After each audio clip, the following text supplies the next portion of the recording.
Job's lesson. Most of the books contained in the Bible can be summarized as containing a major theme. The burden of the book of Job is plainly God and his involvement in human suffering. The answer will for the present time satisfy the man of faith, but still leaves some questions that will always be present this side of eternity. There is a righteous and omnipotent God to be trusted who does not always give an account of his ways. The problem is further compounded because Job was a righteous man. In fact, it is that which made him Satan's target. The historical and moral application from Job's experiences are later acknowledged in the New Testament, James 5 verse 11. Job is introduced as a man in possession of boundless wealth. His character is described as perfect and upright, and one that feared God. In fact, God is proud of him, saying to Satan, "Hast thou considered my servant Job, that there is none like him in all the earth?" Actually, Satan had already spotted Job and accused God for putting a hedge about him, making him unfair prey for Satan's temptation. Thus God was compelled to place his champion Job on a level ground with Satan to match the ensuing conflict. Satan was soundly defeated by Job's fidelity. Some obvious conclusions can be gathered from Satan's supreme attempt to conquer Job and get him to curse God. We see Satan commanding the elements to perform his foul purpose, especially in the deaths of all his children. He has the power over death. Not so with Job. Along with all the faithful, he was immortal until his work was done. Again, we notice that the devil goes after big game. His design was to bring about the fall of the standard bearers. In our day, there have been some lamentable cases that have darkened the testimony of some assemblies. Job's body is covered with putrefying sores that are oozing pus. His wife, filled with disgust, becomes Satan's mouthpiece, saying, "Dost thou still retain thine integrity?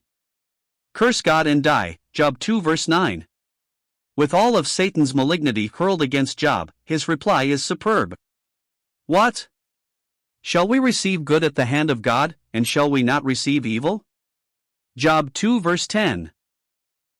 In all of this, did not Job sin with his lips? There is no mention that Job was aware of what was going on in heaven. We will only attempt to summarize the great discourses that follow.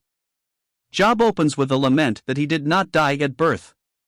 He sees no occasion for the calamities that have suddenly fallen upon him. Not so his three friends that have come on the scene seemingly to debate and give their reasons for Job's predicament. Although much varies in detail, each concludes that somewhere along the line Job is being punished for sin. Elihu, while excusing his youth, reasons Job's problem with more understanding than the three. His concept of God was superior. Elihu accused Job of being self-righteous, and his afflictions could be God's method of teaching Job some lessons he needed to learn. To the three companions, their God was exclusively righteous, and Job's sufferings could only be accounted for that Job was harboring maybe a secret sin. Otherwise, God was not wise to allow such undeserved suffering. The dialogues of all four reveal remarkable insight into the human existence, and interspersed with much that could be classified as truth and not random remarks pertinent to Job's predicament. This was especially so with the speeches of Job. In one place he questions what happens beyond the grave, 14:10-14. Then he bursts into exultation, saying, "I know that my Redeemer liveth," 19:25, and intimates his resurrection. Here we have an example of the light man can reach without a written revelation, the Bible, insomuch that Paul can conclude that the heathen world is without excuse. Romans 1 verse 20.